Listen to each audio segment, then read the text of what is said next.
Hey, I'm Kay. Welcome to Kay's Chit-Chat, where your quiet thoughts become stories and your stories might help someone else feel less alone. The Secret Forum. It was after 2 in the morning. David Cole was sitting in his basement corner, the spot he'd turned into a tiny office years ago. His old office chair squeaked every time he moved. The computer screen cast a blue glow on his face, making his nose and chin stand out, showing the features that were starting to sag. His fingers moved slowly on the keyboard, typing almost one letter at a time. I can't remember the last time my wife touched me. Maybe 3 months ago, a pat on the shoulder when I said I'd work late. I thought it was her saying, okay, but now I'm not so sure. He stopped. His throat was dry. He swallowed, and the sound was loud in the quiet little room. Upstairs, the house was silent. Lisa was asleep in the main bedroom, 10 steps and 3 doors away. His son, Ethan, was in the last room down the hall. He was 17, an age where everything for him was music and friends on his phone. David had heard music coming from his room, muffled through the wall, until it finally shut off around 1 o'clock. He started typing again. We sleep in the same bed, but we never touch. There's a space between us, about an arm's length, and it keeps getting wider. I lie there listening to her breathe, wondering if she's thinking the same thing. But I never ask. I'm scared of the answer. His left index finger cramped up. He held his hand up, made a fist, and opened it again, watching his fingers shake a little. These were the hands of an architect who had drawn hundreds of detailed plans. Now all they did was type out personal confessions on a forum for strangers. This was his 4th time on this website. The forum had a name that sounded technical and neutral: Dead Bedroom Support. He'd found it 3 weeks ago, after another night where he'd lain awake until 3, staring at the ceiling, his body tense, a feeling of wanting that spread from his stomach to his chest and made it hard to breathe. The first time he went there, he just read. Other people's stories made him feel both relieved and terrified. Relieved he wasn't the only one. Terrified because all those stories, if they went on long enough, ended with silence or cheating or divorce. The second time, he made an account. He picked the name Archie in Me. He thought it was anonymous enough, just a hint about his job and the state. Who would know how many 43-year-old architects named David lived in Maine? The third time, he started replying to other people's posts. Short things. I know that feeling. Same at my house. But he'd type them and then delete them, scared someone would read them, scared someone would recognize the way he wrote. Tonight, he was writing his own post. His forehead was sweaty, even though the basement was cold. The Maine cold seeped through the concrete walls and the insulation, getting into his bones. He wore a turtleneck sweater but still felt chills running down his spine. And yet, he was sweating. I don't want to leave my family. I love my son. My wife is a good person. She does everything. She's the strong one who keeps everything running. But I feel like I don't exist, like a ghost walking through my own house. He stopped typing. Something was stuck in his throat. It wasn't pain, just a heavy lump that had been building up for a long time. He closed his eyes and tried to swallow it down. His fingers moved a little faster now, as if typing fast would make the story less real. Last night, I tried to touch my wife's hand when we were going to sleep. I just wanted to hold her hand, that's all. She had her back to me. I put my hand on her hip, right there. Through her pajamas, I could feel her hip bone, hard and thin. She froze for less than a second, then pushed my hand away. She didn't say anything, just pushed. And I lay there, my hand still feeling her skin through the fabric, and I wondered if I was a bad person. Because I wanted my wife, because I still want her, and she doesn't want me. David looked at the words he'd just typed. The screen got a little blurry. He rubbed his eyes, his hand shaking. He hit the post button. A soft click. His post appeared, instantly sinking under hundreds of others. All those anonymous sorrows piling on top of each other with no dates, no order. In the corner of the screen in small text, it said, "Viewed 0." He leaned back in his chair. The chair squeaked again. In the silence, he could hear his own breathing. It was fast and shallow, like he'd just run a long way. His chest moved up and down under his sweater, and his cooling sweat left a sticky feeling on his skin. He looked at the clock in the corner of the screen, 2:47. His post was still there on the forum. No replies, no one had seen it. He knew it would take hours, maybe a whole day, to get any response. That's how these places worked. People came, poured out their sadness, and waited in silence. David opened another tab and started scrolling through the news without thinking. Headlines about politics, the weather, a fire in Portland's old port. He wasn't reading. His eyes looked at the words, but his brain didn't process them. He was just waiting. Waiting for what he didn't know. 10 minutes passed, then 20. He was about to turn off the computer. His finger was on the power button. A tink. A message notification. David flinched. His hand moved away from the power button and over to the mouse. He held his breath. In the corner of the screen, the inbox icon showed a number 1. He clicked it. A message from the user, Lily in Maine. I read your post. I'm in Maine too. Do you want to talk? David stared at the words, reading them over and over. His hand hovered over the keyboard. In his head, a voice. The voice of reason, the voice of the man who had lived safely for 43 years, told him he should turn off the computer, go to bed, and pretend this never happened. That was the right thing to do. That was what a husband and a father should do. But he didn't get up. He looked at the screen, the blue light shining on his face, and felt the cold in the basement fading. Not because the temperature changed, but because something deep in his chest stirred for the first time in a very long while. It wasn't hope. Hope felt warmer than this. This was curiosity, and a loneliness so big it drowned out every warning voice in his head. He put his hands on the keyboard and started to type. The woman on the other side. The house on High Street was over 2,000 square feet, but Rachel Bennett only lived in one small part of it. It was the room at the back of the first floor where she kept her shiny black grand piano. That piano had been with her since she taught at the music school in Boston, before she met Mark, before she moved to Portland and became Dr. Bennett's wife.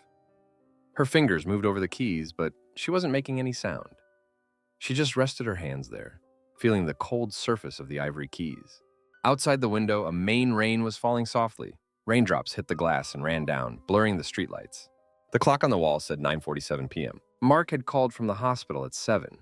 His voice was flat. No questions, no explanation. Surgery's running long, don't wait for dinner, then he hung up. Rachel held the phone in her hand, listening to the dial tone for a long time before she put it down on the table. She wasn't surprised. For 3 years now, dinners for two only happened on holidays or when they had guests. Mark said he was busy. Busy saving lives, busy with meetings, busy with things more important than sitting across from his wife while they ate. Rachel got up from the piano bench. Her knees cracked. She'd been sitting there for over 2 hours, not playing, just sitting. Her legs were numb, like 1,000 tiny needles were poking her skin. She walked toward the kitchen, each step feeling like she was walking on sponges. On the dining table, the food she'd made at 6:30 was still there, untouched. Roast beef with mashed potatoes, Mark's favorite. The gravy had dried into a skin, and the potatoes were starting to turn gray. She looked at them, then covered the plate with plastic wrap and put it in the fridge. Her hand rested on the refrigerator door, feeling the cold air hit her palm. The cold made her knuckles ache, a reminder of all those years playing piano as a child, when doctors had told her she'd get arthritis early if she didn't rest. She'd never told Mark about that. She'd never told Mark a lot of things. The living room was big, with expensive furniture in neutral colors that Mark had chosen. A gray couch, a glass coffee table, and 3 landscape paintings on the wall that Mark had bought at an auction.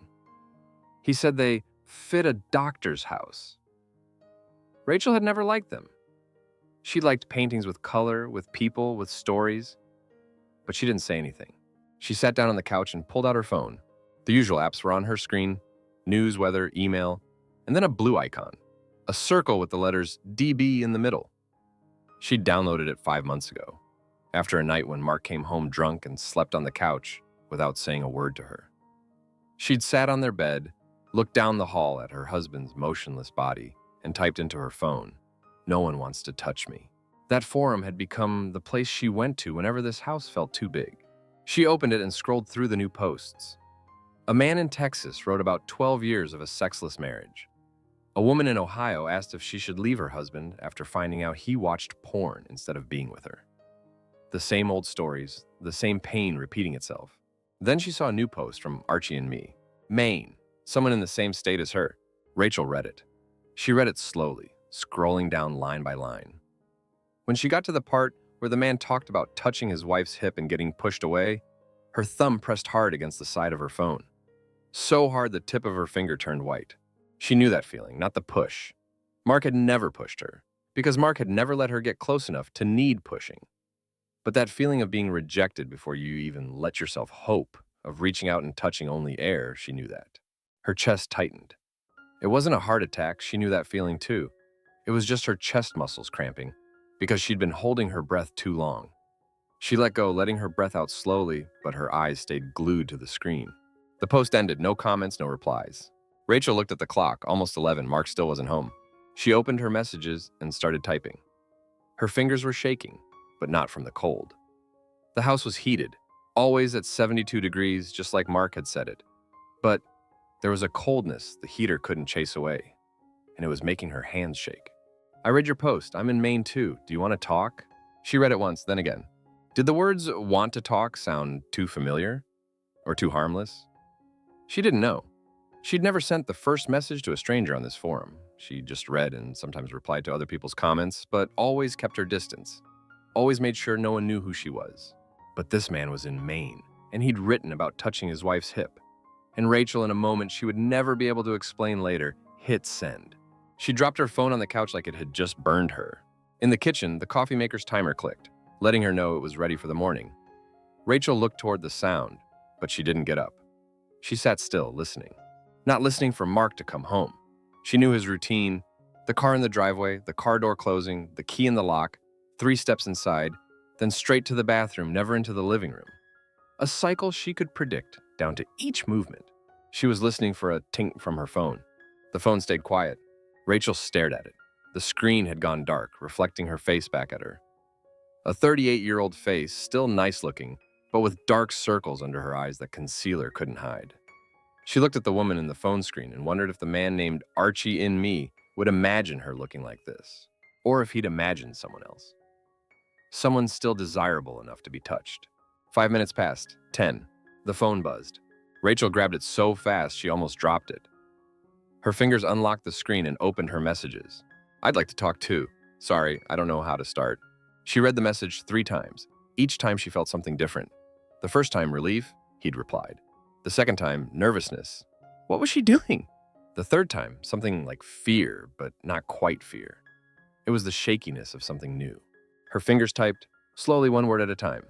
Let's start with names. I can't call you Archie. She hit send. A reply came right away. David, my name is David, yours? Rachel stared at the word yours. He'd used that word. A word too intimate than for 2 strangers on an anonymous forum.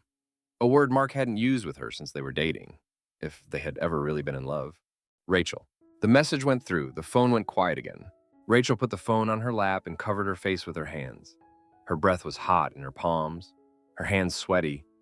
She smelled herself. The smell of a long day where nothing happened. The smell of perfume that had faded hours ago. The smell of waiting. She looked out the window. The rain was still falling. The streetlight cast long shadows across the hardwood floor.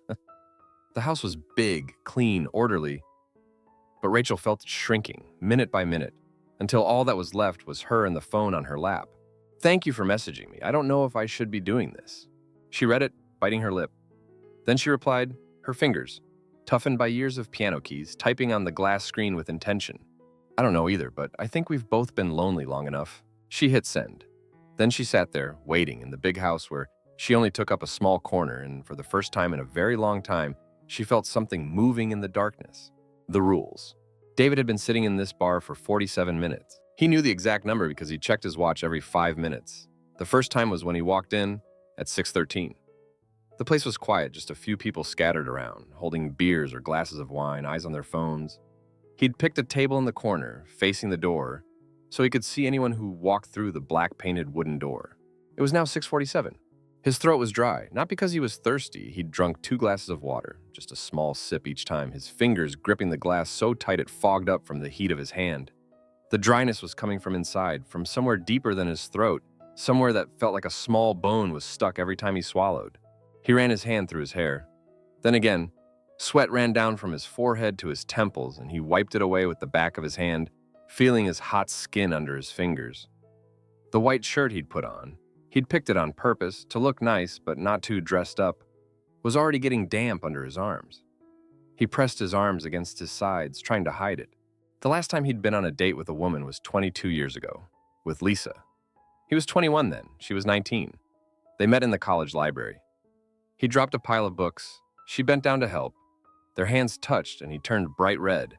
Now he was 43, and he was waiting for another woman, someone he had never met, to talk about something he couldn't even name in his own head. He looked at his water glass. The surface of the water reflected the yellow bar lights, making them shimmer. Then the image broke as his hand shook and made the table wobble. He put his hands on his thighs and squeezed his leg muscles hard through his pants. The sharp pain helped him focus for a second. The door opened. David looked up. A woman walked in, holding a long gray coat. She stopped right at the entrance, her eyes scanning the room. A quick look, but purposeful. She was around 38 or 39, with shoulder-length brown hair and a face that wasn't wearing much makeup, but had clear features. She looked toward the corner, saw him, and their eyes met for a moment long enough for David to feel like someone was squeezing his chest. She walked toward him. Her footsteps made soft sounds on the wooden floor. David noticed she was wearing black heels, but her walk was a little stiff, like she was also trying to keep her balance. When she got closer, he smelled her perfume. Not strong, a light scent like jasmine with a hint of sandalwood. "David?" she asked. Her voice was low, a little raspy, like her throat was dry too. "Rachel." He stood up. His knees cracked softly. Those joints were getting old. She heard it, and her mouth twitched a little. He couldn't tell if it was a smile or something else. They sat down across from each other. The small table was just big enough for 2 drinks and a fake candle. David kept his hands on his thighs, feeling his sweaty palms dampen his pants. Rachel put her hands on the table. Her fingers were long and slender, the tips a little flat, the sign of someone who had played an instrument for a long time. He looked at her hands and suddenly thought about how those fingers must feel on piano keys before he could stop himself. A waiter came.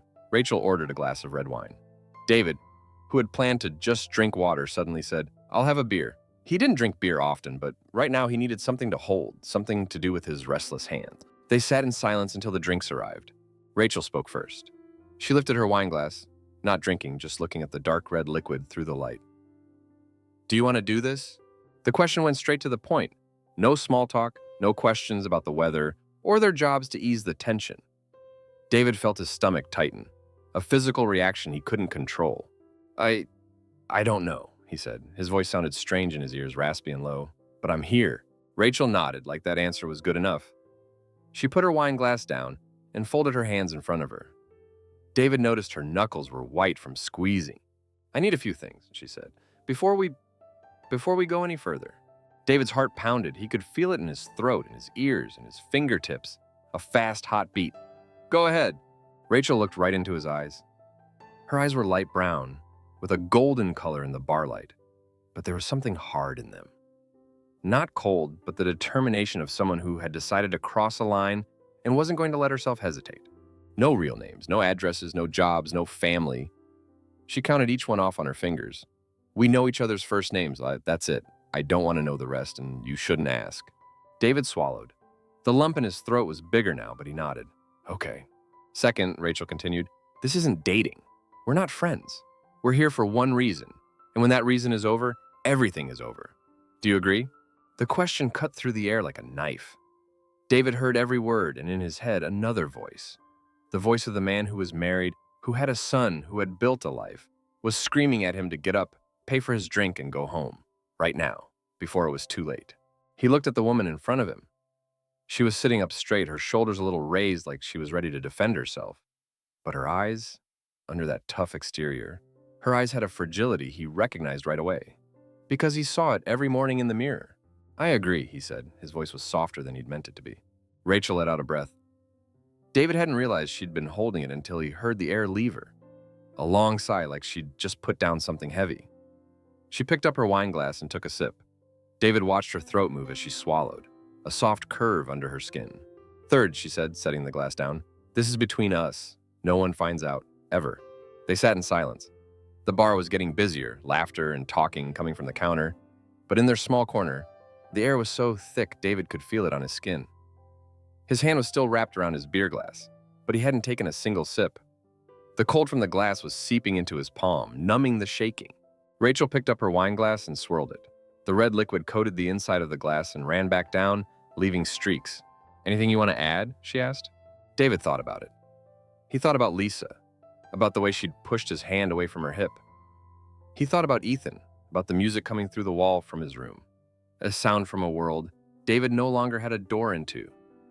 He thought about himself, The man sitting in a bar with a strange woman, negotiating how he would betray the person he'd promised to love forever. One thing, he said. His voice was so raspy he had to clear his throat before continuing. If either of us feels like, if this starts to hurt our families, we stop. Right away. No explanation needed. Explanation. Rachel looked at him. For a second, the hard shell in her eyes cracked, just a tiny bit. She nodded slowly. Agreed, agreed, she said. Again, silence. But this time it wasn't as suffocating. It was like the quiet after a storm passes. The air was still heavy, but there was room to breathe. David finally took a sip of his beer. The bitter taste spread over his tongue, cool and soothing. He felt his face relax a little, though his jaw was still tight. Rachel took another sip of her wine. Her lips left a wet, pale red mark on the glass. She looked at it, then looked away. So, David said, what now? Rachel put her glass down. She tapped her fingers on the table in uneven rhythm, like she was playing a song only she could hear. Next week, she said, there's a small hotel south of the city, near the coast. I've checked it out. They take cash, no credit card needed. 3 o'clock on Thursday afternoon. David stood outside room 204, holding the key. His knee still hurt from the bruise he'd gotten the other day, but he couldn't feel it anymore. Every feeling in his body was focused on one point, on a thirst that had been locked away for years and was now awake and roaring. He opened the door. Rachel was already inside. She was standing by the window with her back to him, her hands on the sill. The afternoon light came in from outside, outlining her body with a soft glow. She was wearing a light blue dress, her hair loose over her shoulders. She turned when he closed the door. They looked at each other. No one said anything. David walked toward her. His hands were shaking, but not from fear. It was the shaking of a body that had forgotten what it felt like to be touched. Rachel didn't step back. She stood still, her eyes on him, and David saw the same shaking in them. He reached up and touched her cheek. Her skin was soft and warm. Under his fingers, she tilted her head just slightly, like she wanted to feel the touch longer. He traced her cheekbone down to her chin and stopped. "Are you sure?" he asked. His voice was so rough it was almost a whisper. Rachel didn't answer with words. She reached up and put her hand on his chest, right over his heart.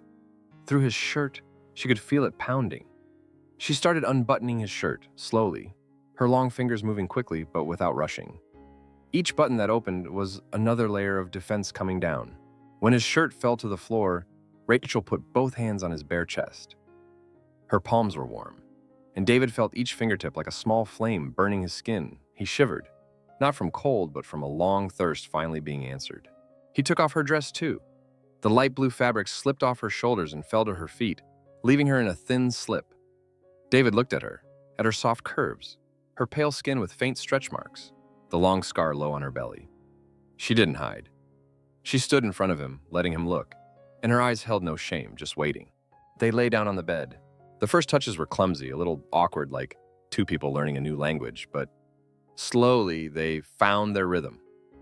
David's hands moved over her skin, feeling every curve, every hollow, every scar. Rachel pulled him closer, her lips found his, and their first kiss was hot and wet, like a confirmation. "You're here. I'm here. This is real." Their bodies came together. David felt every reaction she had. Her breath getting shallower, her skin getting hotter, her fingers digging into his back.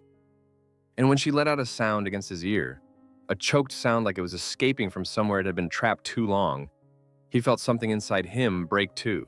Afterward, they lay still, their cooling sweat on their skin, their breathing slowly returning to normal. Rachel lay on her side, her face against his chest, her hair spread over his shoulder like a warm stream. David ran his fingers through her hair, each strand soft under his touch. He closed his eyes. The feeling in his body was like nothing he'd ever experienced. It wasn't just physical satisfaction. It was the feeling of a body waking up after a long sleep. Muscles that had been tight for years were finally relaxed. He felt light, like a rock had been lifted off his chest. Rachel looked up at him. Her eyes were bright, and there was a small smile on her lips, a smile David had never seen on her before. Not a polite smile, not a forced smile. It was the smile of someone who had just found something they'd lost a long time ago. "Are you okay?" he asked. "Yeah." "Okay," she said, more than okay. David took her hand, their fingers lacing together. He could feel her pulse in her wrist, steady and calm. He looked up at the ceiling, where the afternoon light was fading, and felt something strange growing inside him. It was excitement. A feeling that had been asleep for so long, now awake, spreading through him, making him want to laugh, to shout, to do something crazy. But right next to it, another feeling was also rising. Guilt. It was heavy and cold, and it stuck to him like his own shadow. He'd just been freed, and he'd just been chained. Two feelings tangled together, impossible to separate. Rachel seemed to sense the change in him. She squeezed his hand gently. "Don't think about it now," she said. "Just stay here, with me." David turned to look at her. In her eyes, he saw understanding, empathy. She carried those same two feelings. She was excited and she was hurting too. But in this moment, they chose to stay with each other in this small room, in the darkness slowly filling it. He pulled her closer, wrapped his arms around her, and lay still, feeling the warmth of her body. Inside him, excitement and guilt still mixed. But they weren't fighting anymore. They just existed like two sides of the same thing, being alive. And David, for the first time in a very long time, felt like he was alive. "Next week?" he whispered. Rachel nodded, her face still against his chest. "Next week." Outside the window, the Portland sky was turning gray, clouds rolling in from the sea, carrying the cold of the approaching fall. In the small room, David lay still, his arms around Rachel, feeling his body light and young again, like the dry years had been watered. He knew the price would be high. He knew he was walking a thin line. But in this moment, he didn't think about that. He thought about the warmth of her body, the steady rhythm of her breathing on his chest, the feeling of release after years of being locked up tight. He closed his eyes and for the first time in years, he fell asleep without nightmares. The change. David was whistling while he did the dishes. It was a tune he didn't even think about, just something that popped into his head. He didn't even realize he was doing it until Ethan walked into the kitchen, opened the fridge to get some orange juice, and gave him a strange look. "You okay, Dad?" he asked, pouring the juice into a glass. David stopped. He was still holding a plate, soapy water running down his arm. "Why do you ask?" "You're whistling," Ethan said, like it was such a weird thing it needed to be pointed out. David was about to say that he whistled all the time, but then he realized he didn't. He hadn't whistled in a long time, maybe a year. He put the plate on the rack and dried his hands on a towel. I'm in a good mood, I guess." Ethan looked at him for another second, then shrugged and walked out of the kitchen with his juice. David stood there watching him go, feeling a strange lightness in his chest. It wasn't relief that Ethan had left. It was relief that someone had asked if he was okay. It had been a long time since anyone had asked him that. He turned back to the sink and kept washing. His fingers moved over the plates and glasses, feeling the warm water and the soft soap bubbles. Outside the kitchen window, the late afternoon sun was fading, painting the small backyard in shades of orange and gold. David looked out at the garden, and for no reason he could name, he smiled. 8 days had passed since the hotel. 8 days, and David felt like something new was flowing through his body. It wasn't happiness. He didn't use that word because happiness sounded too permanent, too pure.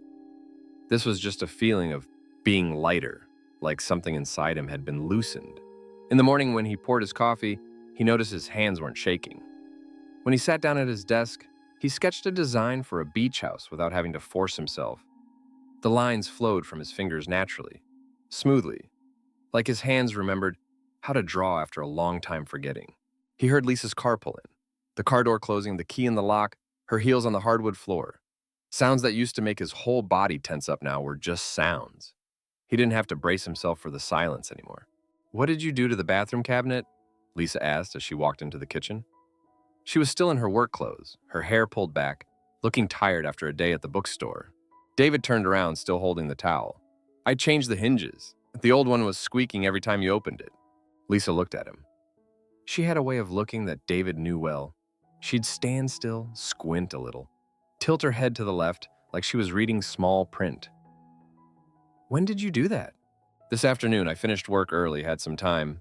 "You never fix things around the house," Lisa said. It wasn't an accusation, just an observation. David felt something tighten in his throat, not because of what she said, but because it was true. No, he never fixed things around the house. He'd always leave it, or call a repair guy, or wait for Lisa to remind him. He never just did anything. "I felt like it today," he said and smiled. The smile surprised him. It just came out naturally, not a polite smile or a forced one. Lisa looked at that smile, and David saw something flash in her eyes. Not happiness, not suspicion, but confusion. Like she didn't know how to react to the man standing in her kitchen, holding a towel with a smile on his face.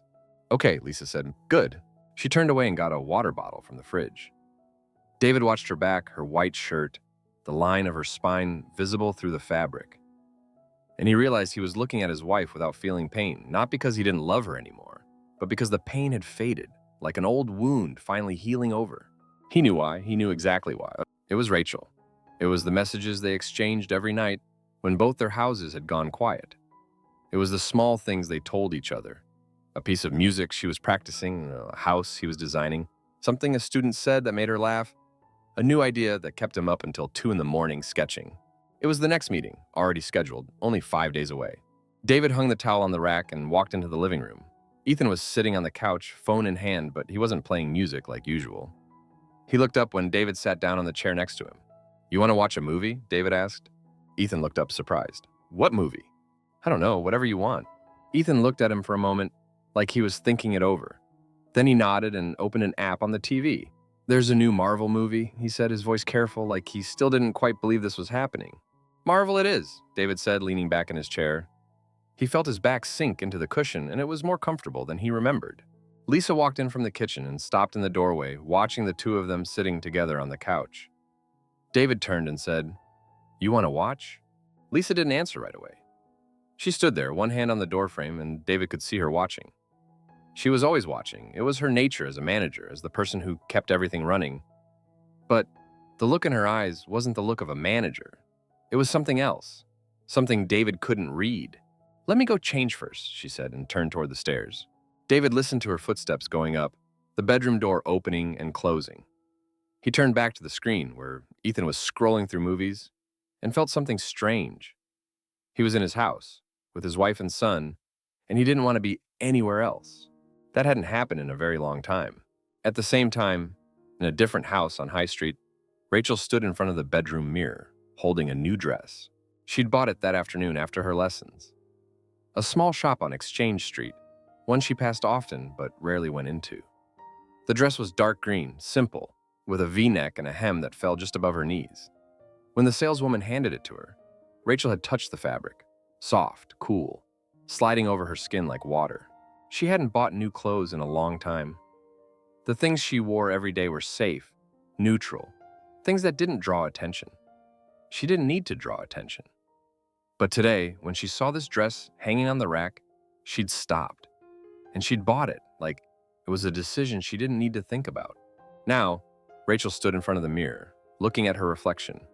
She pulled the zipper up, let the dress fall over her shoulders, over her chest, hugged her waist, and flared slightly at her knees. Her hand touched the collar, adjusted it, then reached up to her hair, pushing the strands back over her shoulders. The woman in the mirror looked back at her. She had brighter eyes, pinker lips, and something soft in her face that Rachel hadn't seen in a long time. It wasn't the beauty of a young woman, it was the beauty of a woman who had just remembered who she was. Rachel turned sideways, looking at her profile. The dress fit well, not too tight, not too loose. She put her hand on her waist, felt the curve of her body under the fabric, and a warm feeling spread from her stomach up to her chest. It wasn't desire. It was a confirmation. She was still here. Her body still existed. She heard the front door open downstairs. Heavy footsteps on the stairs. Mark's footsteps after a long surgery. Rachel looked at the mirror again, saw herself in the new dress, her hair loose, and a thought flashed through her mind. He'll see. She didn't have time to change. Mark pushed the bedroom door open. He stopped in the doorway, his hand still on the knob. Mark Bennett, 45 years old, a surgeon whose hands had saved hundreds of lives but who didn't know how to touch his wife in any way except polite hand-holding. He was wearing blue scrubs with dark circles under his eyes, but his eyes were still sharp, like a scalpel. He looked at her, from head to toe, then back up. Rachel felt her skin warm under his gaze. It had been a long time since Mark had looked at her like this, not with indifference, but with attention. She didn't know if it was the attention of a husband seeing his wife or a surgeon examining an object. "New dress?" Mark asked. His voice was flat, no clear emotion. Rachel nodded and bought it this afternoon. Mark walked into the room. He went around the bed to his side of the closet and started taking off his scrubs. Rachel stood still, not sure whether to stay or go. She stood there, holding the dress, her fingers pressing into the fabric. "Where are you going to wear it?" Mark asked, his back to her, his voice still flat. Rachel swallowed. Her throat was dry. "Haven't decided. I thought it was pretty."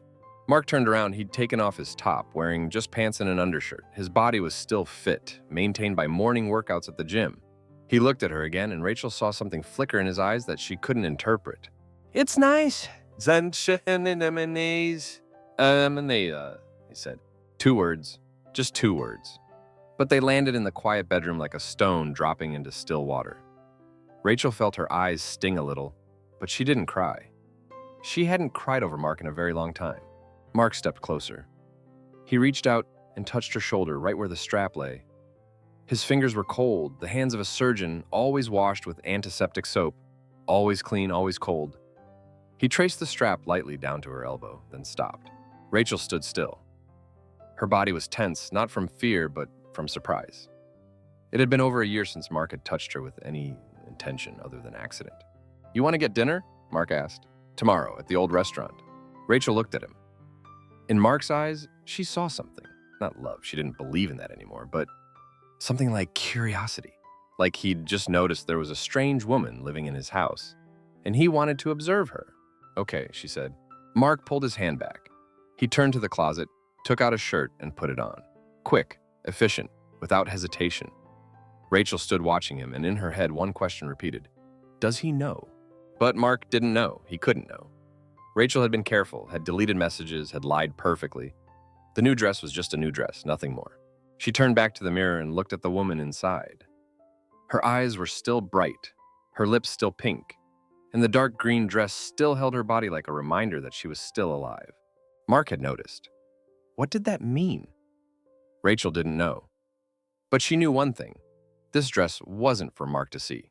It was for another man. The one who had looked at her in the darkness of a hotel room and asked if she wanted to talk instead of asking if she wanted to get in bed. Rachel smiled at the woman in the mirror. A small, secret smile just for herself. In his own kitchen, David was setting up the coffee maker for the morning when he suddenly stopped. A feeling passed through him like someone had just thought about him. He looked out the window into the dark night and smiled. His hands poured coffee into the machine, the beans making a steady clattering sound as they fell into the filter. He thought about Rachel, about the dress she would wear at their next meeting. He'd never seen her in a nice dress. Last time, she'd worn simple clothes, like she was trying not to draw attention. This time, he told himself, he would tell her she looked beautiful. Upstairs, Lisa lay in bed, eyes open, staring at the ceiling. She listened to her husband in the kitchen, the sound of the coffee maker, and something was keeping her awake. It wasn't suspicion, not yet.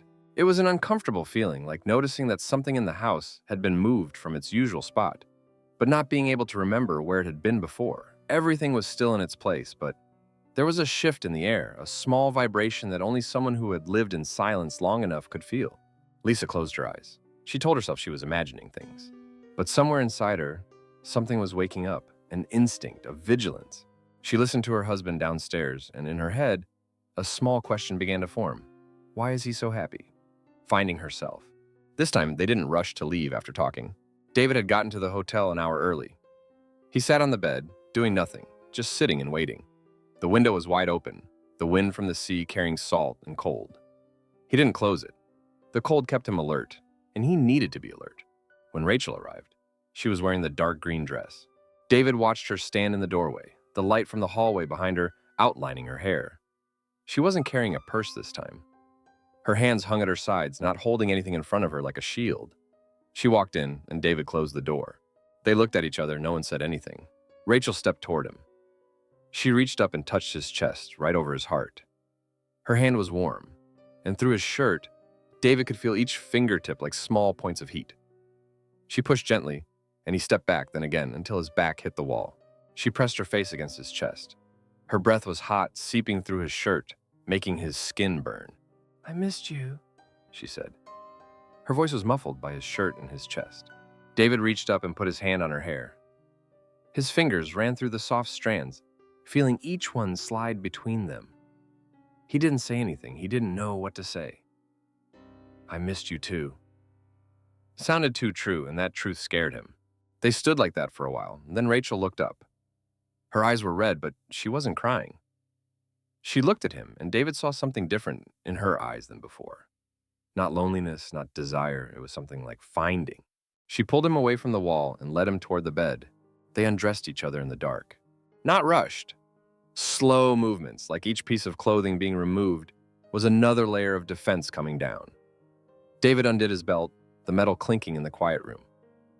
Rachel pulled his shirt over his head, and as the fabric passed over his face, he closed his eyes, leaving himself in darkness for one more second before opening them.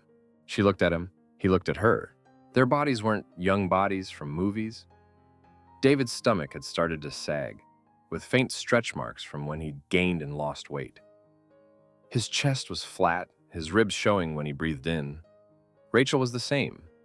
Her breasts weren't as full as when she was younger. Her skin had faint marks, even though she'd never had children, just time and hormones. She had a long scar low on her belly from surgery 7 years ago, a benign cyst that had left its mark. They looked at each other's marks, and neither of them looked away. Rachel reached out and touched the scar on David's stomach, his appendix surgery when he was 20. Her finger traced the line slowly, like she was reading words. David felt a slight tremor in her fingertips, and he knew it wasn't from cold. "Are you scared?" he asked. "Not scared," she answered. I don't know, it's been so long." David understood. He understood because it was the same for him.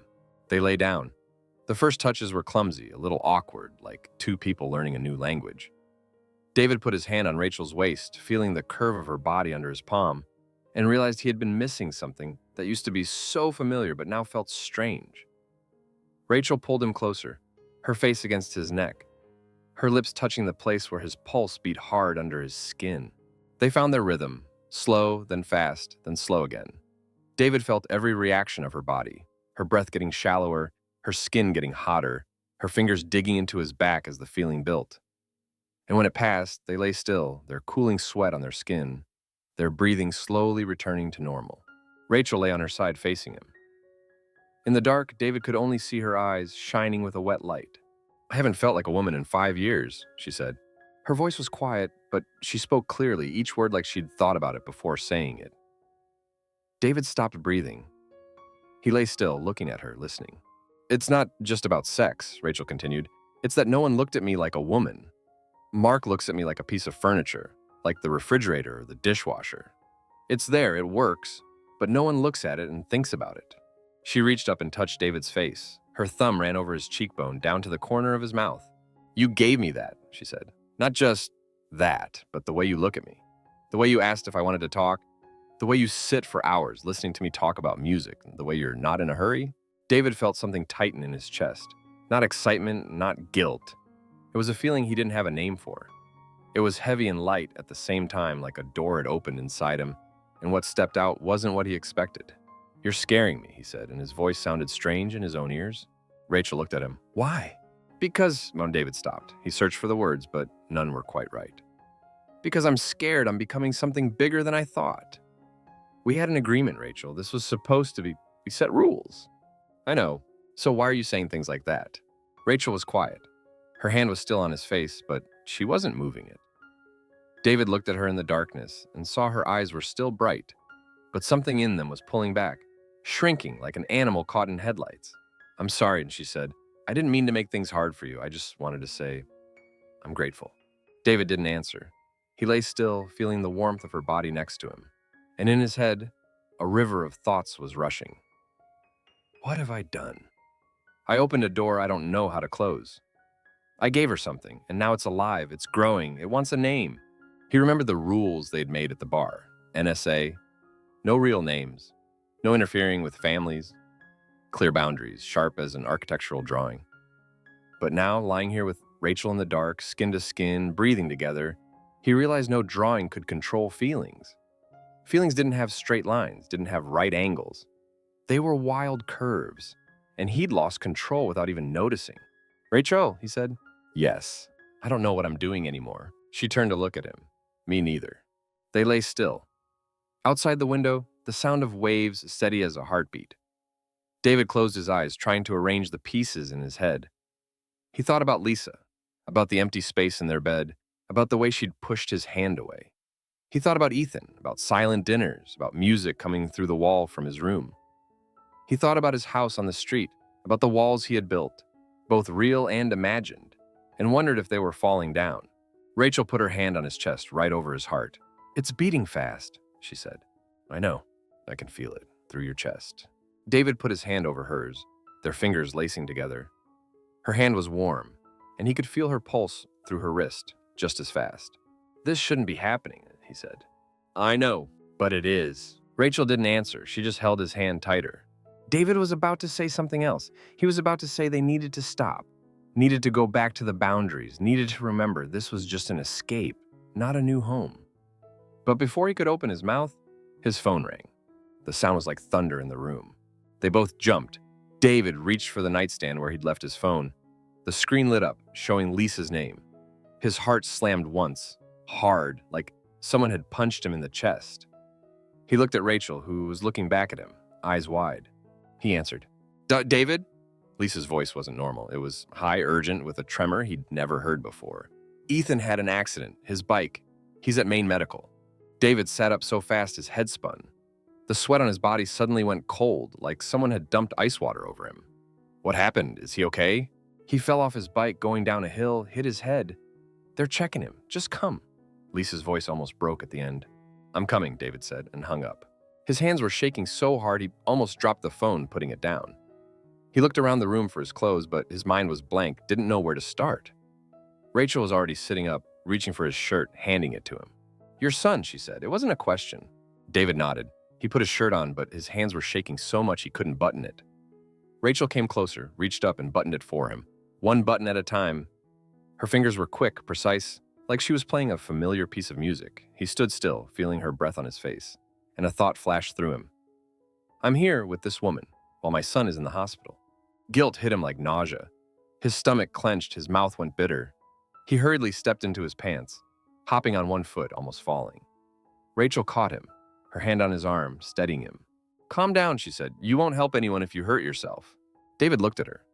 In Rachel's eyes, he saw worry, but not worry for him. Worry for a father who needed to get to the hospital. No jealousy, no self-pity, just understanding. He tied his shoes, his movements clumsy, his fingers gripping the laces like they were the only lifeline. Rachel stood beside him, not saying anything, just watching. When he stood up, she handed him his jacket from the chair and, "Drive carefully," she said. David took the jacket. He looked at her, wanted to say something, sorry, thank you, or something he couldn't put into words, but nothing came out of his throat. He just nodded, turned, opened the door, and ran. Rachel stood in the room, listening to his footsteps hurrying down the hall, the front door slamming, the engine starting and racing away. She stood there, arms wrapped around herself, and realized she was still naked under the sheet wrapped around her. She sat down on the edge of the bed. Where David had been lying, the sheets were still warm. She put her hand there, feeling the warmth fading minute by minute, and a new fear began to creep into her heart. Not fear for David or his son, fear for herself. Because in the moment the phone rang, when David sat up and his face went white, Rachel had realized something. She didn't want him to leave. She wanted him to stay. And that broke every rule they had made. Rachel sat on the hotel bed in the darkness, and for the first time in years, she felt like a woman, and she was afraid of it. David drove through the night. The streets of Portland were empty, streetlights casting orange light on his windshield, leaving long, blurred streaks. His hands gripped the steering wheel, his knuckles white. He didn't remember how many red lights he'd run, how many intersections he'd crossed. All he could see was Ethan, his 17-year-old son, sitting on the living room couch with his phone asking, "You okay, Dad?" He had told Ethan he was okay. It was a lie. He hadn't been okay for a long time, and instead of trying to be okay, he'd found an escape named Rachel, and now his son was in the hospital. David honked, passing a slow car, the engine roaring. He felt a sharp pain in his chest. Not a heart attack, but an old pain that had been asleep for a long time, suddenly waking up and biting. It was guilt, but not guilt for cheating. It was guilt for forgetting who he was, and while he was forgetting, losing the things that mattered most. He looked at the car clock. 7:48 p.m. Just 45 minutes ago, he had been lying next to Rachel, feeling the warmth of her body, listening to her say things he didn't dare hear. 45 minutes, and the whole world had changed. He turned onto Congress Street, and Maine Medical appeared ahead. White buildings lit up like a small city. He parked quickly, leaving his headlights on, and ran out of the car. His foot caught on the curb, his knee hit the concrete, a sharp pain shooting from his kneecap up his thigh. He didn't stop. He got up and kept running, each step sending pain from his injured knee. The ER. Fluorescent white light. The smell of alcohol and antiseptic. Blue plastic chairs in rows, filled with tired, worried, empty faces. David stood in the middle of the hallway, gasping for breath, sweat running down his nose. Then he saw Lisa. She was sitting in a chair, her hands clasped together in her lap, her body shaking slightly. When she saw him, she stood up. Her eyes were red, her lips pressed tight, and there was a dried tear track on her cheek. "Ethan's in there," she said, pointing to a closed door. "They're doing a CT scan." David stepped toward her, meaning to put his arms around her, but Lisa stepped back. Just one step, but enough for him to feel the distance. She looked at him. Her eyes, the eyes of the woman who had lived with him for 22 years, looked at him with an expression he'd never seen before. Not anger, not sadness. It was something like realization, like she was seeing him for the first time after a long while, and wasn't sure she wanted to look anymore. "I called you so many times," Lisa said. Her voice was hoarse, like her throat was burned. "Before I got through..." David pulled out his phone, 12 missed calls. He'd put it on silent when he went into the hotel. He always put it on silent, so no one would interrupt. "I'm sorry," Zoe said. "I didn't hear it." Lisa looked at him. She looked at the shirt he was wearing, the shirt she didn't remember ironing recently, and then at his shoes, tied in a hurry, one lace already undone. She looked into his eyes. "Where were you, David?" she asked. A simple question.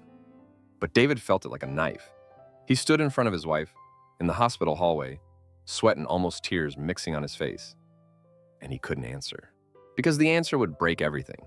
The CT room door opened. A nurse came out and looked at them. "Parents of Ethan Cole?" David and Lisa both stepped forward. "He's awake," the nurse said. "Initial results show no serious injury, but we want to keep him overnight for observation." David felt his knees buckle. He reached out and put his hand on the wall, the cold surface under his palm, and a long breath escaped his chest like he'd been given permission to live. They walked into the room.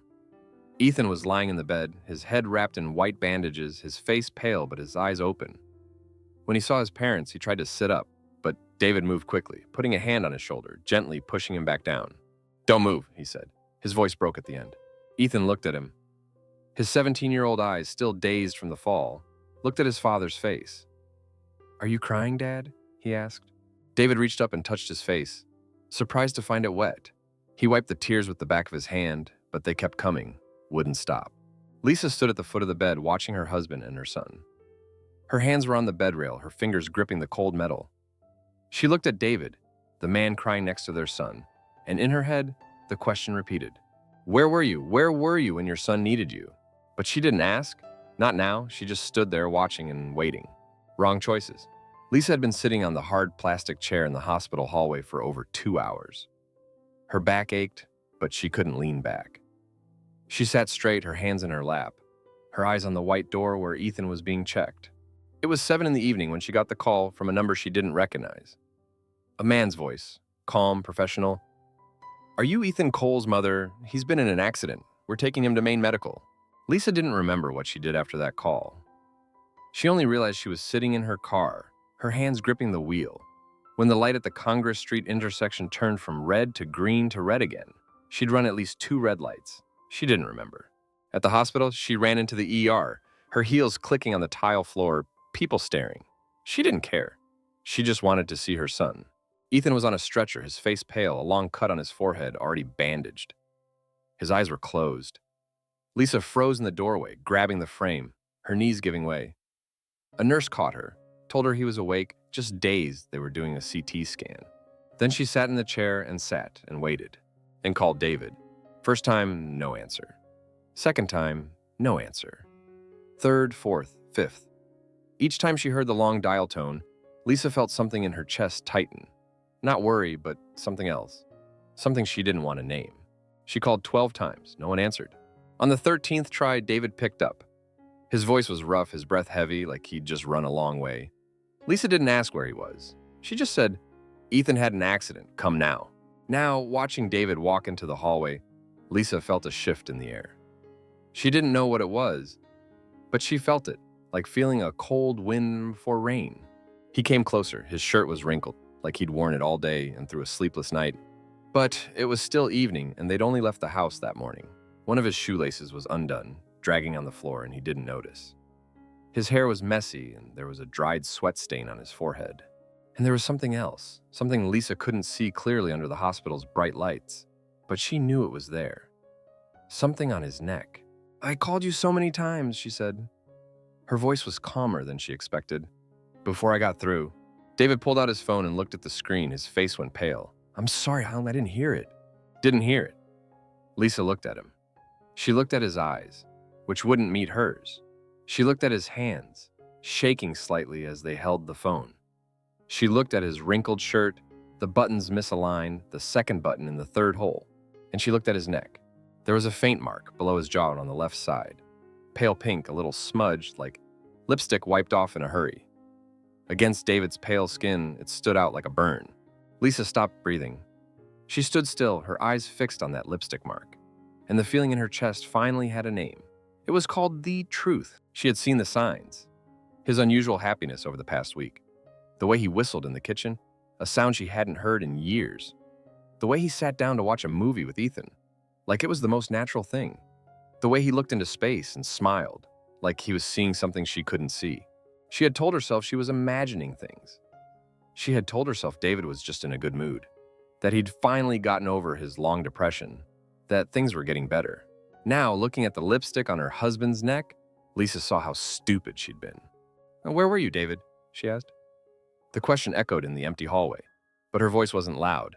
It was quiet and cold and sharp as a razor. David looked at her. His eyes went wide, and Lisa saw panic there. Not panic about their son in the emergency room. A different kind of panic. The panic of someone who had just been caught. David started but couldn't finish. The ER door opened, a nurse came out. Parents of Ethan Cole? Lisa turned away. She didn't look at David for one more second. She walked toward the nurse, her heels making clear, steady sounds on the tile floor. She didn't look back. He's awake, the nurse said. Initial results show no serious injury, but we want to keep him overnight for observation. Lisa nodded. She walked into the room, and when David tried to follow her, she stopped, just long enough for him to realize she was waiting for him to go first. She didn't want to stand next to him. She didn't want him behind her. They walked into the room at the same time, but with space between them. Ethan lay in the bed, his head wrapped in white bandages, his face still pale, but his eyes open. He looked at his parents and tried to sit up. Lisa got to him first. She sat on the edge of the bed, put her hand on his shoulder, gently pushed him back down. Don't move, she said. Her voice was calm, but her hand on her son's shoulder was shaking. Mom, I'm okay, Ethan said. His voice was weak, but he was trying to be strong. Just dizzy. The doctor said you need to rest, Lisa said. Listen to them. David stood at the foot of the bed. He didn't know where to stand, what to do with his hands. He put them in his pockets, then took them out. He stepped closer to the bed, but Lisa was sitting in the only spot close to Ethan, and he couldn't sit next to her. Not because there wasn't room, but because the space between them had become too big. He stood at the foot of the bed, holding the rail. The metal was cold under his palm. Ethan looked at his father. You came too. I came, David said. His voice was rough. I'm sorry I'm late. It's okay, Ethan said. He looked at his father, then at his mother, and in his 17-year-old eyes there was a recognition that Lisa saw clearly. Ethan knew something was wrong. He didn't ask, but he knew. Lisa took her son's hand. Ethan's hand was warm, his pulse steady under his skin. She held it tight, and in her head everything was rearranging like pieces of a puzzle she hadn't wanted to see. David stood at the foot of the bed, still holding the rail. He tried to focus on Ethan, to concentrate on his son, but his eyes kept drifting to Lisa. He wanted to say something, anything, to break the silence that was growing like a wall between them. But no words came out. Ethan fell asleep after a few minutes. The pain medication and the shock of the accident made it impossible for him to keep his eyes open. Lisa sat by the bed, not letting go of his hand. She looked at her son's face in the dim light of the hospital room, the features that still had some boyish softness, even though he was almost 18. She looked at the white bandage on his forehead, and a sharp pain shot from her chest down to her stomach, to her thighs, making her grip the bed rail so she wouldn't start crying. David stood at the foot of the bed, not knowing what to do. He watched Lisa, watched her hand holding Ethan's, watched her shoulders shake slightly. He wanted to walk over, put his hand on her shoulder, say everything would be okay. But he knew he had no right. Lisa, he said, whispering. She didn't turn around. Lisa, please listen. She still didn't turn. She sat still, looking at her son, and her voice came out of her, quiet, but each word felt like it was made of cold iron. I don't want to talk here in front of my son. David stood frozen, the words my son instead of our son cut through the space between them like a blade. He wanted to say that Ethan was his son too, but the words stuck in his throat. Because in this moment, After what he'd done, he had no right to claim anything. He looked down at his hand on the bed rail. Under the light, he saw the smudge on the back of his hand, a faint pink mark from when he'd wiped his face, smearing it. He quickly shoved his hand into his pocket, but the movement was too fast, too obvious. Lisa didn't look at him, but she knew. She knew he had just hidden something. She didn't need to look to know. They sat in the hospital room, the three of them. Ethan sleeping, Lisa by his side, and David at the foot of the bed, like a stranger. Light from the hallway came in through the small window in the door, making a long stripe across the floor, separating them. Lisa didn't say anything more. She didn't ask, she didn't cry. She just sat there, holding her son's hand, looking at nothing, and in her head, everything was clear. The lipstick on her husband's neck, the unanswered calls, the unusual happiness, the late nights in the basement, the stories about clients, about meetings running long. All the pieces she had chosen not to see were now a complete picture. She wasn't surprised. That was the scariest part. She realized that deep down she had known for a long time. She had known on the nights she lay next to him in bed, feeling his breath, knowing he was thinking about somewhere far away, someone who wasn't her. She had known when he looked at her with eyes that didn't expect anything anymore, like she was just another piece of furniture. She had known, but she had chosen not to know. Now, she couldn't choose anymore. David stood at the foot of the bed watching his wife and son. He saw Lisa's hand holding Ethan's, her fingers tight, and he remembered that hand holding his 22 years ago in the college library when she'd bent down to help him pick up a pile of books. That hand had been warm and soft, and he'd thought he would hold it forever. Now he didn't dare come close. Lisa looked up. For the first time since he'd entered the room, she looked straight into his eyes. Her eyes weren't angry, weren't sad, weren't disappointed. They were frozen. Cold, distant, and empty. David had never seen Lisa look at him like that. In 22 years, he'd seen her angry, sad, tired, exhausted from work and family. But he had never seen her look at him with the eyes of someone who didn't know who he was anymore. She didn't say anything. Just that look, frozen like a cracked window that had frozen over. Impossible to make whole again. And in that moment, David understood that he had just lost something he could never get back. Not forgiveness. He wasn't even there yet. But something more basic. His existence in her eyes. He stood there at the foot of his son's bed, in the hospital in the middle of the night, and felt himself fading away. The confrontation. 7 days. For 7 days, Lisa said nothing. It wasn't the silence of someone who was angry. It wasn't the silence of someone waiting for an apology. It was the silence of someone who had already made up her mind about everything and was just waiting for the right time to say it. She still cooked. She still went to work. She still sat by Ethan's bed every night, reading to him, even though he was 17 and could read by himself. She still answered when David asked necessary questions. Do you want more to eat? Do you want me to take Ethan to his checkup? She answered with short words, yes or no, and nothing else. But she didn't look him in the eye. It wasn't that she was avoiding him. She just had no reason to look. David had become an object in the house, like the dining table or the refrigerator. It was there, it existed, but you didn't need to look it in the eye.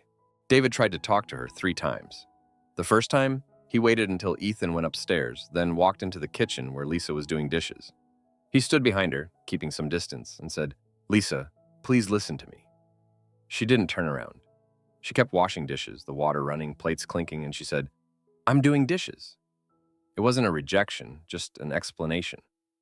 David stood there for a moment, then walked away. The second time, he stopped her in the hallway after she took Ethan to school. He reached out and touched her arm.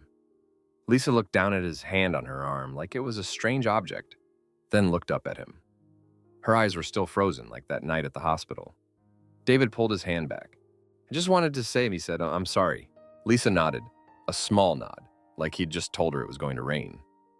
Then she walked away, leaving him standing in the hallway with his hand still reaching out. The third time, he didn't try anymore. 7 days and Lisa didn't cry. She had cried the first night at the hospital when David went out to buy coffee. She sat by Ethan's bed watching her son sleep, and the tears came silently. She wasn't crying because of David. She was crying because she had been so stupid, because she had ignored so many signs, because she had let things go too far before she noticed.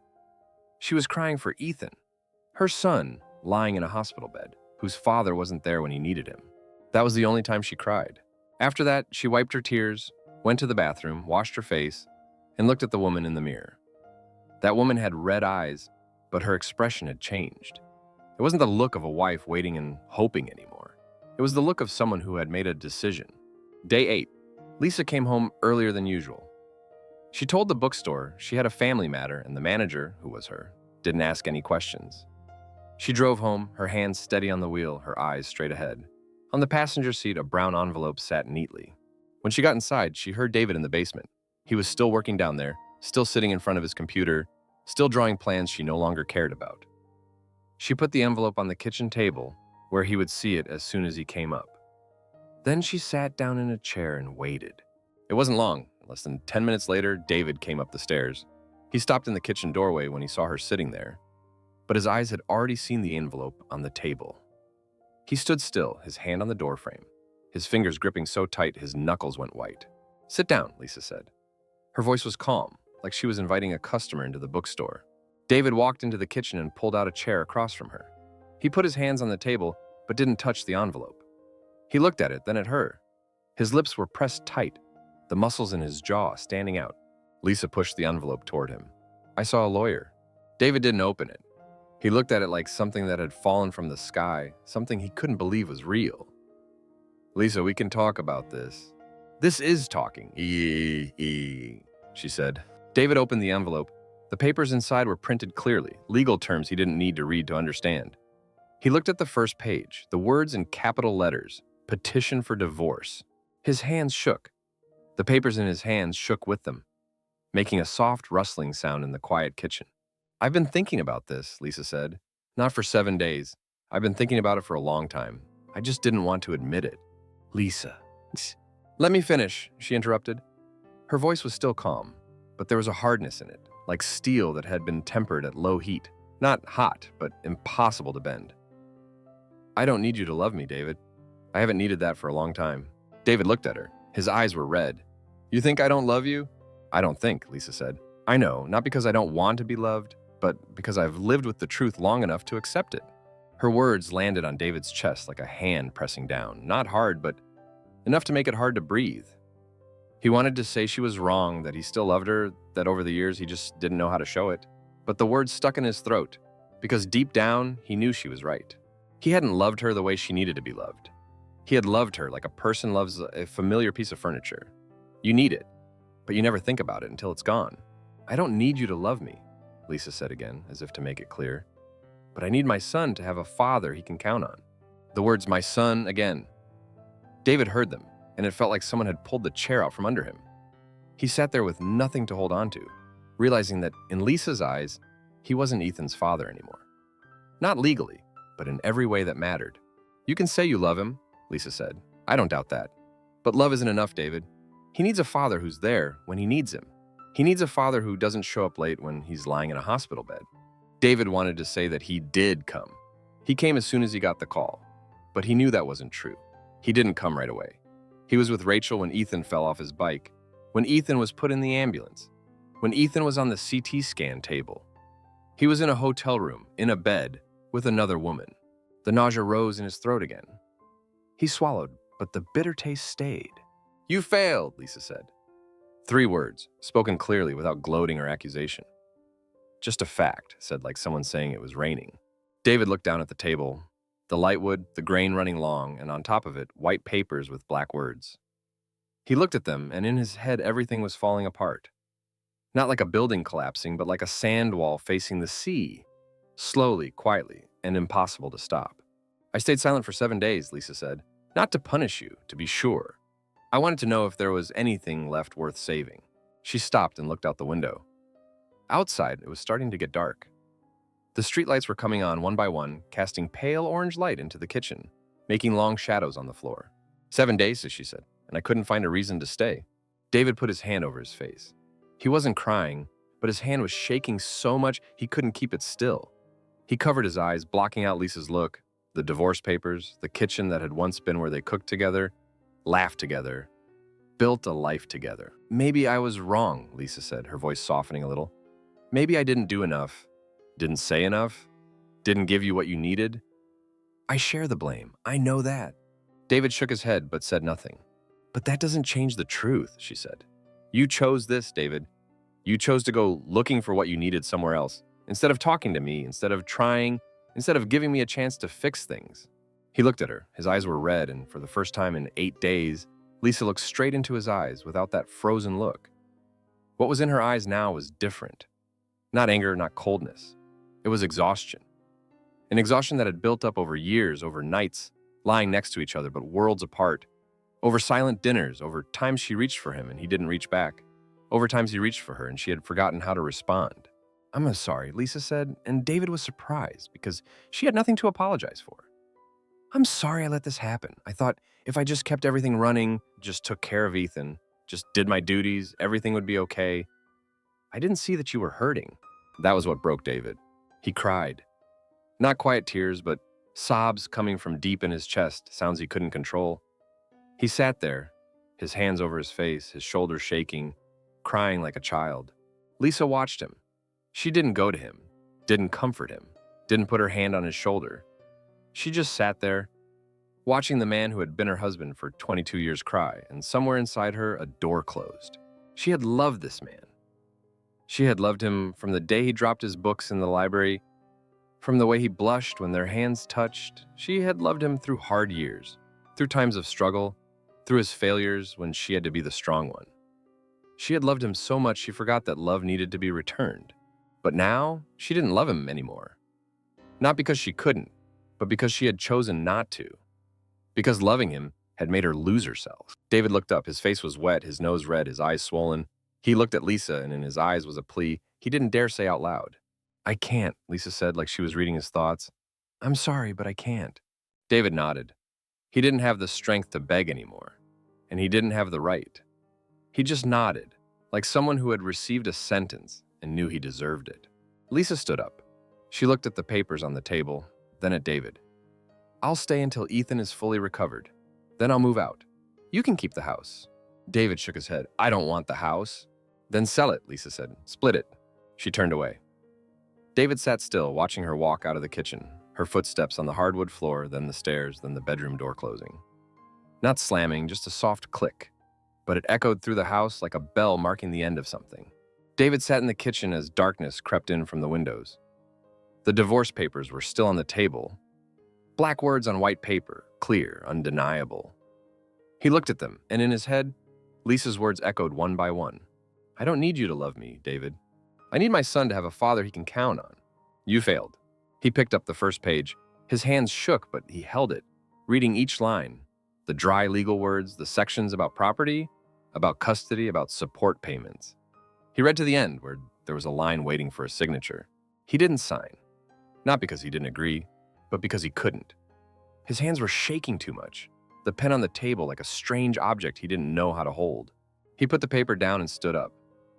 His knee throbbed, the knee he'd slammed on the concrete at the hospital, the bruise still there, purple fading to yellow-green. He looked down at it, at the bruise on his skin, and wondered how things had come to this. He looked around the kitchen where he'd been whistling not long ago, where he'd done dishes and felt light, where he'd thought he could survive this marriage because he had an escape. Now he saw that the escape wasn't a solution. It was just a way to delay the collapse, and when the collapse came, it was worse than he had imagined. He walked out of the kitchen and up the stairs. Past Ethan's room, the door closed, light coming from underneath. He heard soft music from inside. Ethan was listening to something, an instrumental piece. He stood outside the door, his hand on the door, but he didn't knock. He didn't know what to say to his son. He didn't know how to explain that his father had ruined everything. He took his hand away and walked toward the master bedroom. The door was closed. He stood in front of it, looking at the brass handle, and realized he had no right to walk into that room anymore. He turned, went back down the stairs, and got in his car. He drove without knowing where he was going. The streets of Portland were empty, the houses on both sides lit up. Families gathered for dinner. He drove through familiar streets, but they all felt strange. Finally, he parked in front of a small hotel. Not the Seaside Inn where he'd met Rachel, but somewhere else, cheaper, where no one would ask who he was or where he came from. He went into the room, closed the door, and sat on the bed. The room was small and dark, smelling of air freshener and mildew. He sat there without turning on the light, without taking off his shoes. He just sat, looking into the darkness, feeling himself fall apart. In his head, Lisa's words echoed, "You failed." He knew it was true. Not just failed in marriage, not just failed as a father. He had failed to see himself clearly, failed to understand that what he was missing wasn't validation from another woman, it was honesty with himself. He lay down on the hotel bed in the darkness and cried. Cried for what was lost, for what couldn't be taken back, for the man who had lost everything because he was afraid to face the truth. On the kitchen table at home, the divorce papers lay still, waiting for a signature. In the bedroom, Lisa lay on her side, eyes open, staring at the ceiling, listening to the silence of a house without her husband's footsteps. In Ethan's room, the instrumental music still played, sad notes falling quietly like rain on glass. And in a cheap hotel room, David lay in the darkness, realizing that the window he had been searching for in the dark wasn't an escape. It was just a mirror reflecting his own loneliness. And now that the mirror had shattered, he was left with only himself, in a darkness with no window. The aftermath. Rachel was teaching an 8-year-old girl the piece Clair de Lune when her phone buzzed on top of the piano. She didn't answer it. She never answered during lessons. But when she glanced at the screen, she saw Mark's name, and a feeling of unease crept into her chest. Mark never called at this time. He was at the hospital in a scheduled surgery, and he never called while working. She let the phone buzz until it stopped. 15 minutes later, when the student left, Rachel picked up her phone. There was a voicemail from Mark. She played it. "Come home early, we need to talk." His voice was calm, flat, without emotion. That was what was scary. When Mark was angry, he went quiet. He didn't yell, didn't break things. He just got colder, more distant, like a surgeon preparing to make an incision, precise, without hesitation. Rachel sat down on the bench, her hands on the keys, but she didn't make any sound. Her fingers were cold, even though the room was warm. She knew. She knew the moment she saw Mark's name on the screen. She had known for a long time that this would happen. She just chose not to think about it. She got home at 4 o'clock. Mark's car was already in the driveway. The house on High Street looked the same as always, white walls, clean windows, but when Rachel walked in, she felt the shift in the air. It was heavier, colder, like an invisible pressure pressing down on everything. Mark was sitting at the dining table. In front of him was a thick stack of papers, printed credit card statements, lines of small text. He was wearing a white shirt with the sleeves rolled up, his hands on the table, long fingers with visible knuckles, a surgeon's hands. He looked at her when she walked in, and Rachel saw nothing in his eyes. No anger, no sadness, no disappointment, just empty coldness. "You're home," he said. It wasn't a question. Rachel stood in the kitchen doorway, still holding her bag. She wanted to say something, but her throat was dry, her tongue stuck to the roof of her mouth. "Sit down," Mark said. She sat across from him. The light wood table, papers spread out, and on them, small print listing her transactions over the past few months. Rachel saw the name Seaside Inn, the credit card charges she thought she had hidden. She looked at them, and nausea rose in her stomach. "I didn't need to hire a detective," Mark said. "You were too careless. Hotel bills, cash withdrawals from ATMs far from home, calls at odd hours." He paused, looking at her. "All I had to do was sit down, print the statements, and read." Rachel said nothing. Her hands were in her lap, fingers laced together, squeezing so tight her knuckles were white. "I want his name," Mark said. Rachel shook her head. Mark looked at her. His eyes still showed no emotion, but there was something in them, a small, cold gleam, like light on a scalpel under an operating lamp. "You're protecting him?" "He has a family," Rachel said. Her voice was quiet, rough. "He," Mark repeated, and there was a contempt in his voice Rachel had never heard before. "You call him he? You lowered yourself to that, Rachel?" The nausea in her stomach grew stronger. She swallowed, trying to stay calm. "What do you want, Mark?" Mark pushed another stack of papers toward her. Not the credit card statements, but a thicker stack, with legal text printed on the first page. "Read it," Hayim said. Rachel looked at the first page, the words, "Postnuptial Agreement."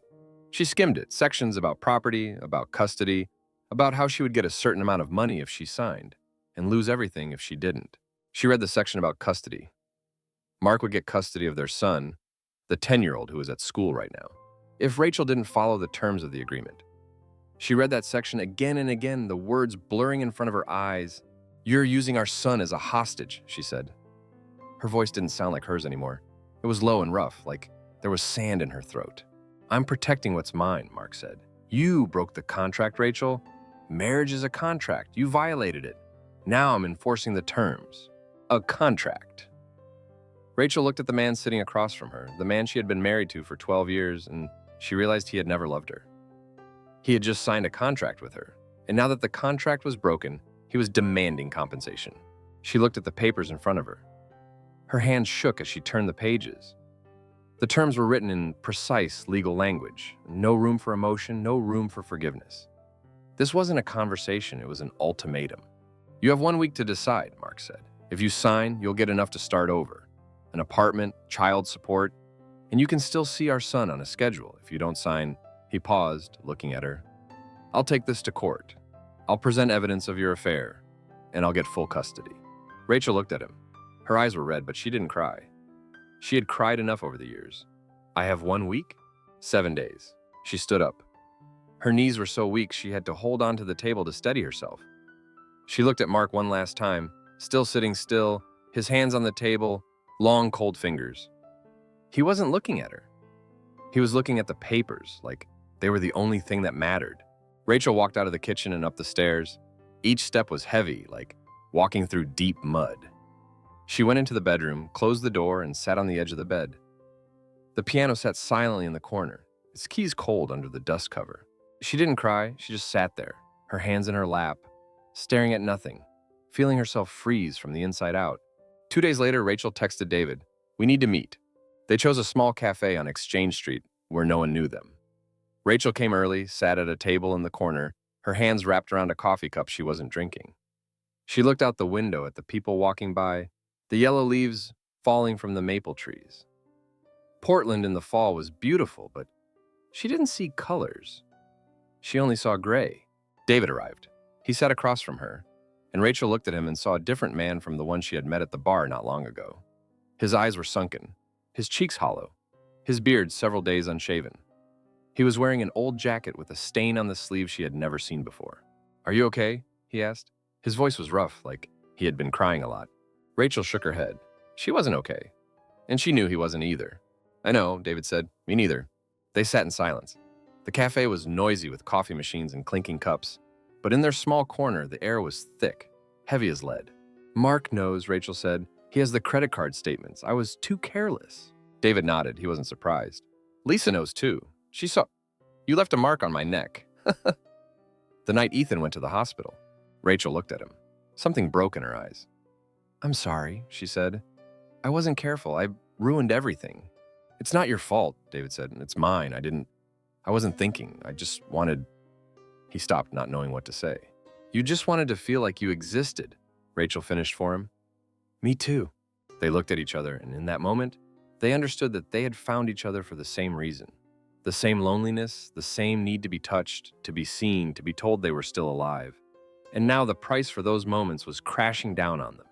"I have to end this," Rachel said. "Mark gave me an agreement. If I don't sign, he'll take our son." David looked at her. He wanted to say something, do something, but he knew he couldn't. He had lost everything, and now Rachel was losing too. "I understand," he said. His voice was small, like it was about to break.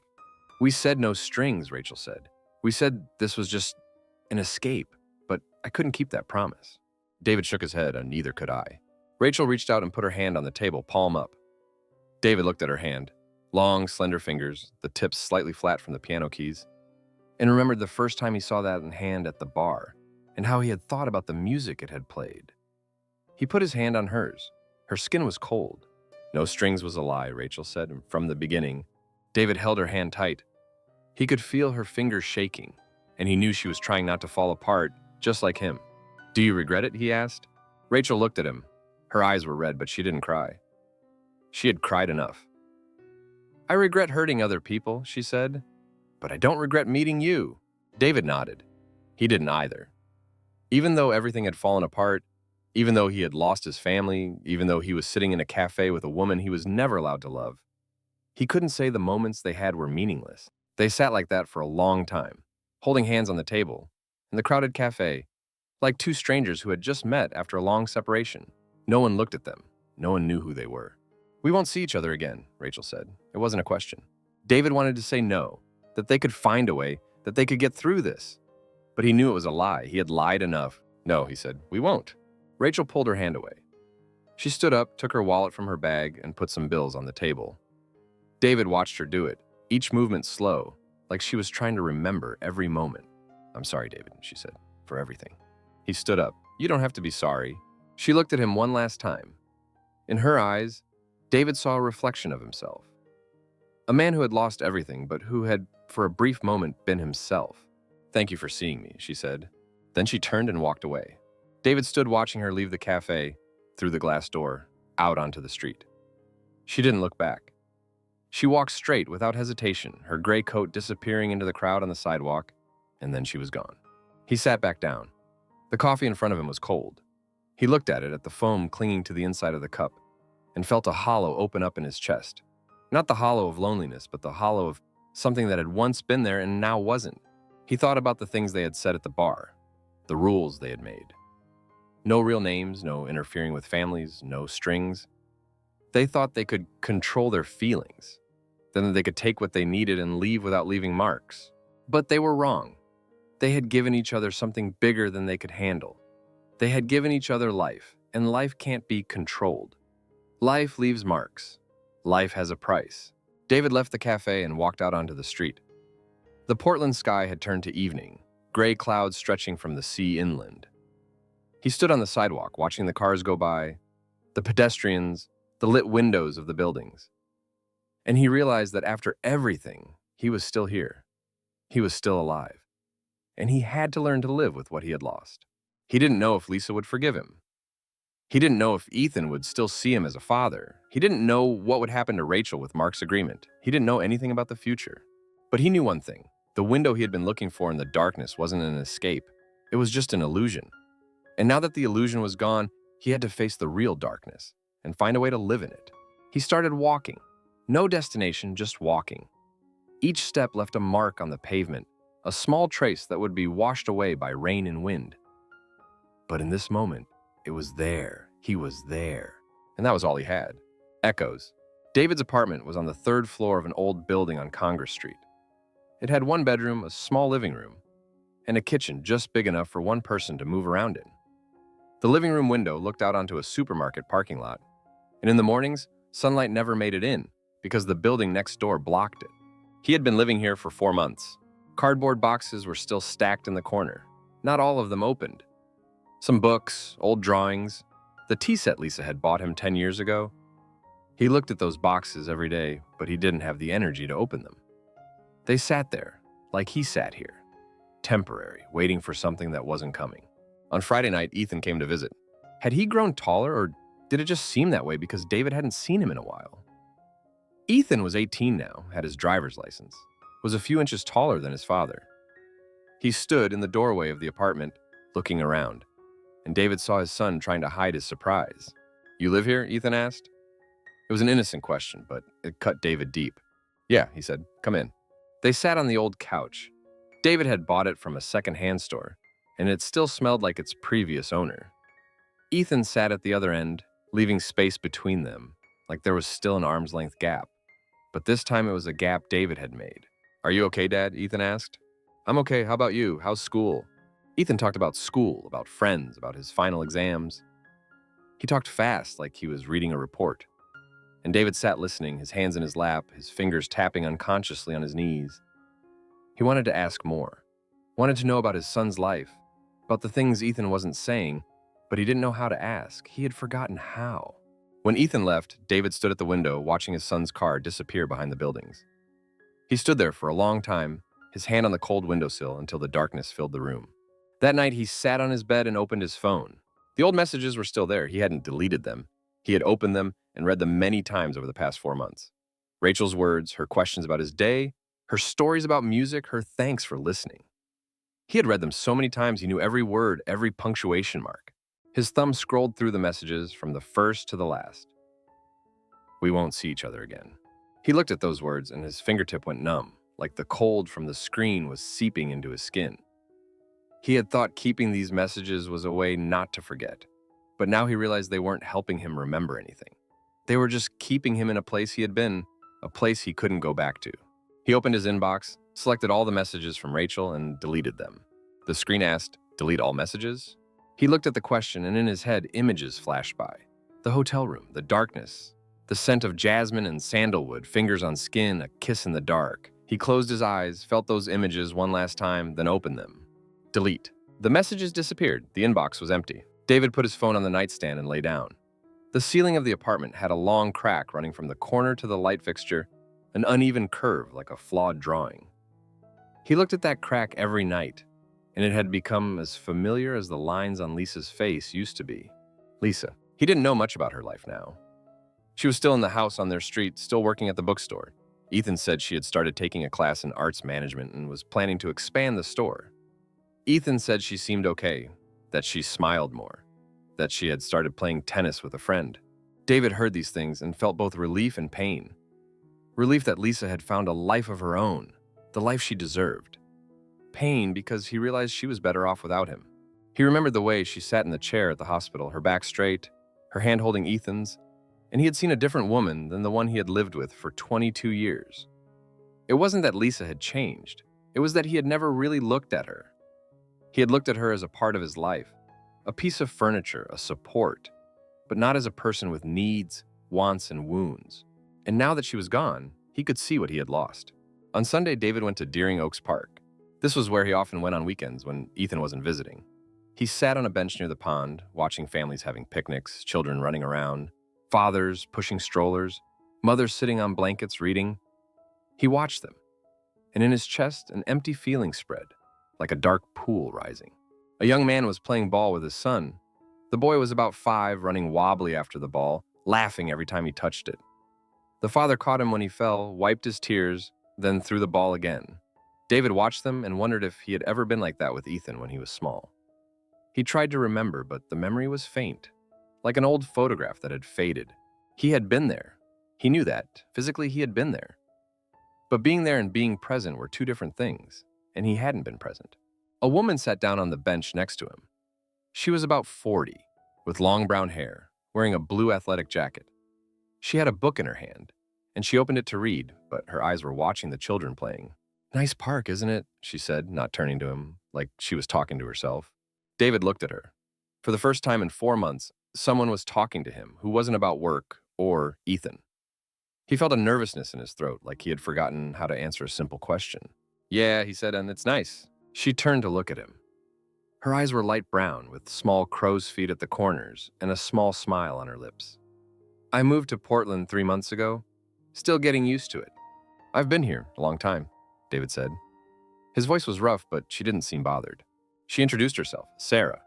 She said she had moved from Boston, worked for a nonprofit, didn't know many people in the city yet. She talked fast, a little rushed, like she was trying to fill the silence. David sat listening. His hands were in his lap, his fingers clenching and relaxing. He could feel the warmth from her body across the half-meter of bench between them.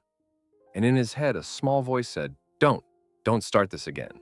But another voice, deeper, weaker, whispered, "Maybe this time will be different." Sarah asked what he did for work. He said he was an architect. She asked if he had a family. He was quiet for a moment, then said, "I have a son. He's 18. She looked at him, didn't ask more. Her eyes weren't judging, weren't curious, just the presence of someone who was also looking for something. David looked out at the pond. Yellow leaves floated on the water, drifting slowly with the wind. He looked at them and thought about Rachel, about Lisa, about the choices that had brought him here. He thought about the messages he had deleted, the promises he had broken, the moments he had tried to hold on to but let slip away. "Are you okay?" Sarah asked. Her voice was soft, like asking an old friend. David turned to look at her. The afternoon sun was coming through the trees, making spots of light on her face. She was looking at him, waiting for an answer. He could feel his heartbeat. It was faster than usual, but not from excitement. It was the beat of caution, of someone who had taken the wrong path before and was trying to see the signs before it was too late. He looked around the park, the families, the children, the fathers helping their children up after every fall. He watched them, and he realized that what he had been looking for wasn't validation from a woman. It was connection, the feeling of being seen, of being touched, of existing in someone else's eyes. And he had been looking for it in the wrong places, because what he really needed wasn't outside of himself. He needed to see himself before he could expect anyone else to see him. "I don't know," he said to Sarah. It was the most honest answer he could give. Sarah nodded like she understood. She didn't ask more. She just sat there, next to him, looking out at the pond where the yellow leaves were drifting. David sat on the bench, his hands in his lap, his fingers no longer shaking. He could feel the warmth of the sun on his skin, the wind in the trees, the distant laughter of children. And he wondered, was he standing at another choice? Another chance to repeat old mistakes? Or had he learned enough to do something different? He didn't know, but he knew that this time he wouldn't rush. He wouldn't look for a window in the darkness to escape through. He would sit in that darkness, learn to see, learn to wait, learn to exist without needing an escape. Sarah next to him said nothing more. She opened her book, but her eyes still looked out toward the pond. David looked ahead. The sun was setting behind the trees, painting the whole park in orange and gold. The families were packing up, children being called home, strollers rolling along the paths. The park was getting quiet. He stayed on the bench, not in a hurry to leave. Next to him, Sarah stayed too. They sat there, two strangers under a darkening sky. And in that moment, David wasn't looking for anything, wasn't hoping for anything. He was just sitting there, present, waiting to see what the darkness would bring, or what it would take away. He didn't know, but this time he wouldn't rush to find the answer.